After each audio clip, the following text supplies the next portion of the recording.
Hello and welcome back to Final Fantasy IX with me, Matthew Gaddis, aka Puggy. So, that being said, we are now going to head back to Alexandria in this episode because, well, there's nothing much we can do aboard the Red Rose. So, Vivi's big plan is to actually jump into the teleporters, which, of course, teleported the Black Mages to Alexandria. Well, yeah, we don't have a choice, but thou must! We are jumping into those fucking pods! And, oh, God. I hope you're not too badly injured there, Vivi. Anyway, that being said, yeah, we are going to rescue Dagger's ass!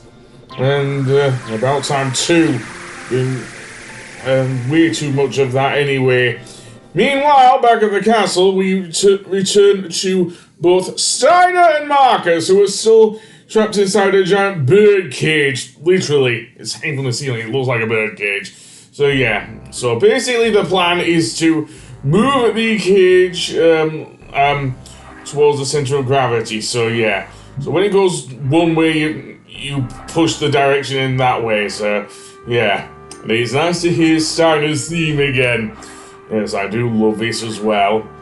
Oh yes. But, that being said, let's keep moving, shall we? There we go, and to the right. Yeah, this may take a while, to be honest. And yes, you keep pushing in that direction even when it's moving the other way. Eventually what will happen, the giant bird cage will crash into the wall, and indeed, yeah, they're strong enough. I can tell Steiner may be strong enough because he's quite a bulky bloke, but I didn't think Marcus would be. I mean, yeah, he's quite muscly, but not as much as, well, I suppose he's more obese as Steiner. And, yeah, but that being said, yeah, a bit more of a push there. Eventually, as I said, it did crash. So with that said, yeah, you may well be, but it's not you who'll save the princess. And since we haven't been with Steiner for a while, let's check his equipment. I still have the mithril sword and mithril gloves. I think I'll equip the silver gloves and desert boots on him, just for better thing. Marcus, I'm afraid I'm going to leave you out there, mate. And all the while, we'll have to run into various Alexandrian soldiers who keep running at us ad nauseum. I will leave this battle in, but the next one I'm not, basically. So, yeah. All the things apply with the Alexandrian soldiers as before. And, of course, if you do have plenty of healing items, definitely use them, as I say. Because you probably will need them here against these two soldiers. Especially with Steiner, because we haven't... As I say, we haven't used him a bit in a while, and Lazara, oh god, him, second tier black magic. Oh, that didn't do too much, actually. Fair enough. But that being said, okay, they just ran away. We don't even get experience for that sort of thing. But never mind, I think I'll use a few potions. There's some Marcus, bloody hell, those guys really kicked his ass. Yeah, once we get to the other end, we will have to climb this ladder upwards. Thankfully, the Alexandrian soldiers will be stuck down there because apparently they can't climb ladders. Seriously, what have you been teaching the Knights of Pluto there, Steiner? Well, never mind, as we emerge in this room. Okay, bye then, Marcus! So much for being a team player! Though, having said that, Steiner is about to be joined by Zidane and his friends here. So, yeah. Well, we teleported from aboard the Red Rose and we're here to save Dagger's ass. Okay, that means you're in Alexandria. You made it.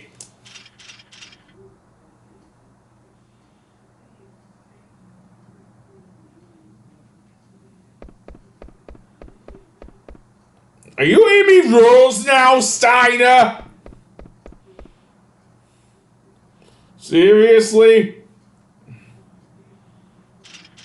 It's not nonsense. We overheard the Queen sing it. Take it from Master Vivi here.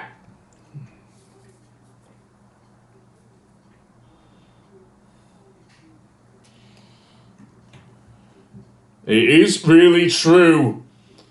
Wait, 30 minutes? Oh my god, that's a really fast airship for 30 minutes, seriously. Where the hell were we again with the teleporters? I suppose they work on magic.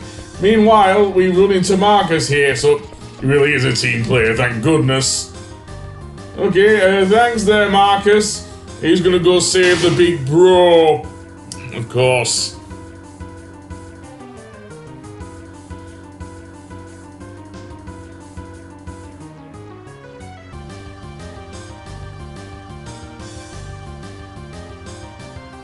Okay, and with that said, I like the fact that the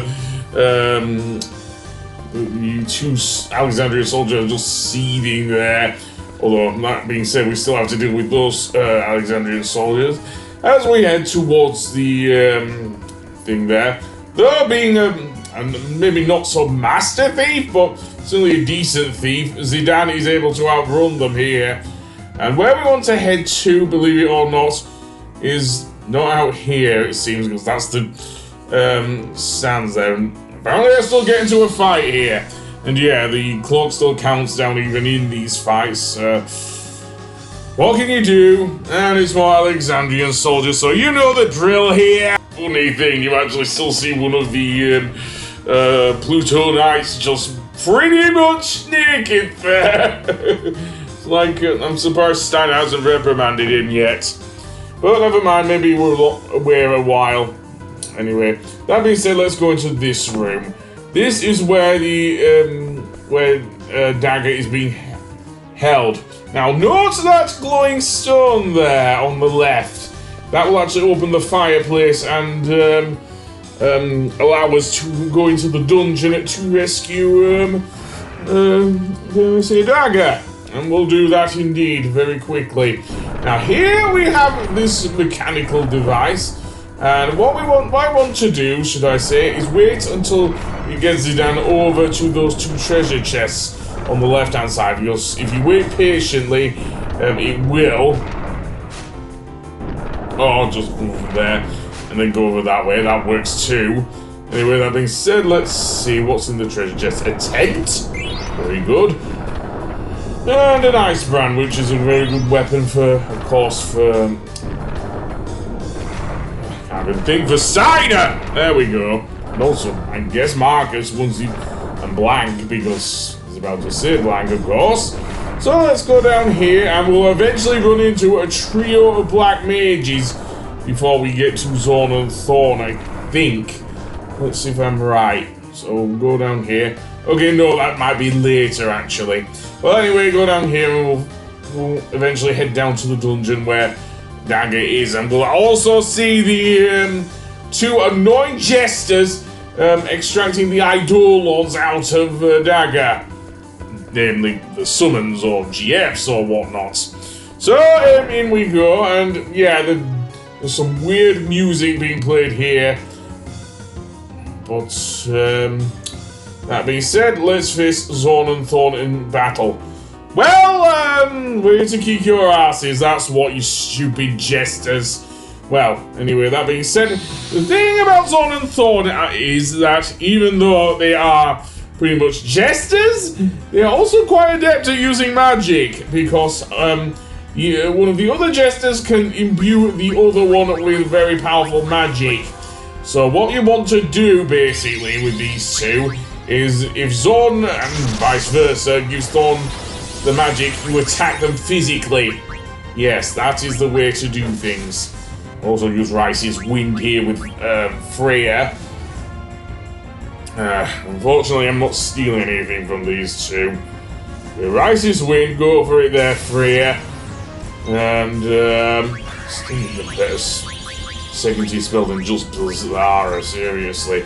And yeah, that isn't a joke, so usually attacking them physically does work. Attacking them with magic also works, because yeah, Vivi is just that good.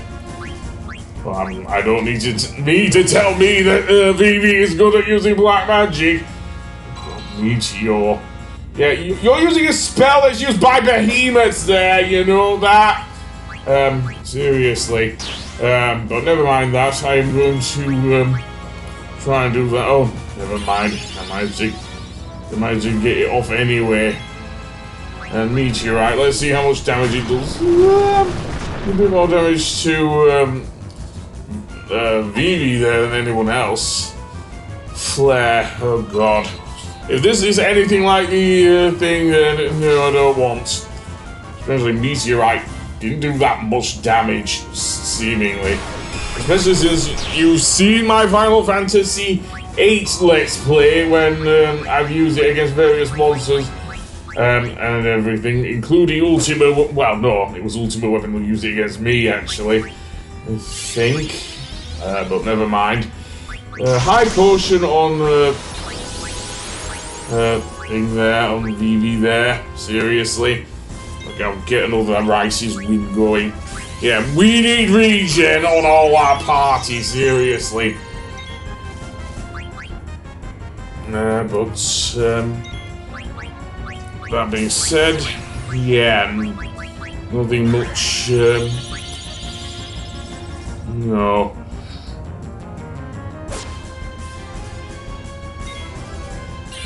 Other than that, I can't say much. Seriously. Don't worry, we'll go down very quickly with Zorn and Thorn. Especially with the return of the double combination of course, both Vivi and Steiner using the magic sword. And indeed, they just go all bouncing off Zorn and Thorn. Maybe it was because of something else. Okay, you mean you managed to get all of the... Well, let's head towards her. And indeed, speak and see if Dagger is alright here. And Steiner is behaving like exactly what I would think. Princess! Blah, blah, blah. Don't worry, she ain't dead. She is not dead there, Steiner. She's not gone to the live stream. She has not rejoined the planet. No, definitely not. She has not pulled an Aerith. She has not pulled an Aerith. Seriously. What a bloody drama king. Well then, let's get her to safety, I say. See? Not pulled an Aerith! Anyway, that being said, we also get this. Apparently, we get Blanca going into the evil forest to revive into the evil forest to rescue Blanc and use the super soft to rescue him. I believe he hasn't broken the super soft, otherwise that would have been an absolute mess. Also, the Castle Moogle Moodoon has rejoined us here. No, it's Mosh, sorry, not Moodoon. He is the Castle Moogle, so... And you get a letter from Kupo to Mosh here. I don't know. Me neither. Well, we kind of do. She doesn't really care about her daughter. So I'll save it on the next episode. We'll try and get out of here, so I'll see you then. Goodbye.